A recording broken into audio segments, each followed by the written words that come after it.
નમસ્કાર દર્શક મિત્રો, તમારું સ્વાગત છે અમારા યુટ્યુબ ચેનલ શિવ સ્ટુડિયો ચોરાડમાં.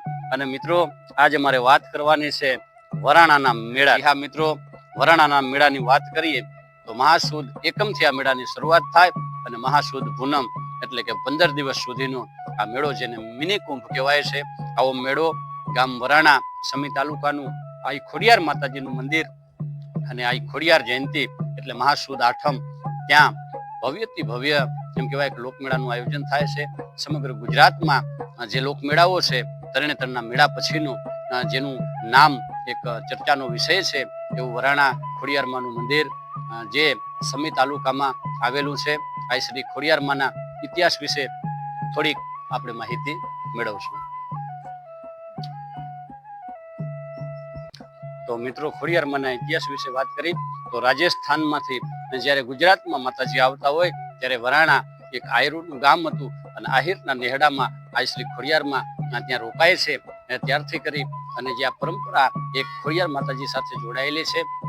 આહિરોનો નેહડો હતો, એક આહિર નિસંતાન હતા, જેને ખોડિયારમાંના આશીર્વાદ, ખોડિયારમાંની દયાથી પુત્રરત્ન પ્રાપ્તિ થાય પછી માતાજીની ઘાણી માને છે.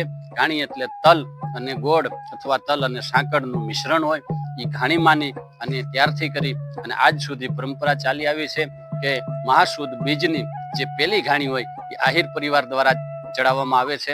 આ વિડીયોમાં આગળ વધીએ પહેલા એક સરસ મજાની પ્રોડક્ટ લઈને આવ્યા છે. જો મિત્રો તમે વિડીયો બનાવવા માંગતા હોય અને યુટ્યુબર બનવા માંગતા હોય તો આ પ્રોડક્ટ તમારા કામની છે, જેની અંદર એક ફ્લેશ લાઇટ આવશે, એક માઇક આવશે, એક સ્ટેન્ડ આવશે અને એક રિમોટ આવશે, જેની લિંક નીચે વિડીયોમાં આપેલી છે. હડાહડ કળિયુગમાં પણ આ પરંપરા વર્ષોથી ચાલી આવતી એક એમ કહેવાય કે પ્રણાલી મહાસુદ બીજની ઘાણી આહિર પરિવારની જ આજ પણ ચડે છે. એવી એક અદ્ભુત ગાથા જે માં આઈશ્રી ખોડિયારમાં સાથે જોડાયેલી છે. એ મેળાની માણો એક ઝલક.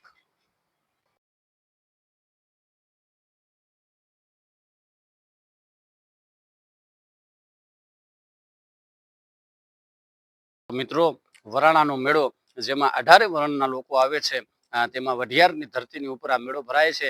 એમાં વઢિયાર, વાગડ, કચ્છ, ચોરાડ, સૌરાષ્ટ્ર અને અમદાવાદ સુધીના તમામે તમામ લોકો એક આસ્થાનું એમ કહેવાય કે જેને સ્થાનક માને છે, મેળાનું આનંદ લેવા આ શ્રી ખોડિયાર માતાના દર્શન કરવા માટે વરાણા પધારે છે. મહાસુદ એકમથી કરી અને મહાસુદ પૂર્ણિમા સુધી આ મેળો ચાલે છે. 15 દિવસનો મેળો ગુજરાત રાજ્યમાં એક ભવ્ય મેળાની જે યાદી છે, એમાં વરાણાનું એક નામ પણ એક મોખરે છે. ભવ્ય મેળાની તૈયારી પોષ મહિનાના એન્ડમાં જ થઈ જાય છે, જેની અંદર મોટા મોટા ચકડોળો, મોતના કુવા અને કેટલા બધા વેચવા વાળા પણ પોતાની દુકાનોની સગવડ લગભગ 1 કે 1.5 મહિના પૂર્વે આ મેળાની તૈયારીમાં લાગી જાય છે. ત્યારે આ બધું સંકલન સમિતિ આ બધું કરી શકે છે. અને આવો ભવ્ય મેળો કે જેમાં લાખો માણસો એક શ્રદ્ધા અને માતાજીમાં એમ કહેવાય કે આસ્થાનું એક જેને કેન્દ્ર માની અને માતાજીના દર્શન કરવા આવે છે. પગપાળા હજારો શ્રદ્ધાળુઓ આવતા હોય છે. ત્યારે શ્રી ખોડિયારમાંનું ધામ વરાણા ભવ્યથી ભવ્ય મેળો ભરાય છે. આપ પણ એ મેળાનો આનંદ લેવા આ શ્રી ખોડિયારમાંના દર્શન કરવા માટે પધારો. ખોડિયારમાંનું ધામ વરાણા સમી તાલુકાના વરાણા ગામે આવેલું છે અને સમીથી માત્ર થોડા જ અંતરે આવેલું છે, હાઈવે ઉપર બાજુમાં જ. અને હજારો માણસો પગપાળા જતા હોય, ટ્રેક્ટરો લઈ અને જતા હોય. 18 વર્ણના લોકો આ શ્રી ખોડિયાર માને એક એવી માનતા કે જે ઘાણીની, જેને કહેવાય છે ઘાણીનો પ્રસાદ, એ ચડાવવા માટે 18 વર્ણના લોકો હૈયાના ભાવથી આસ્થાથી શ્રી ખોડિયાર માના દર્શન કરવા માટે જતા હોય.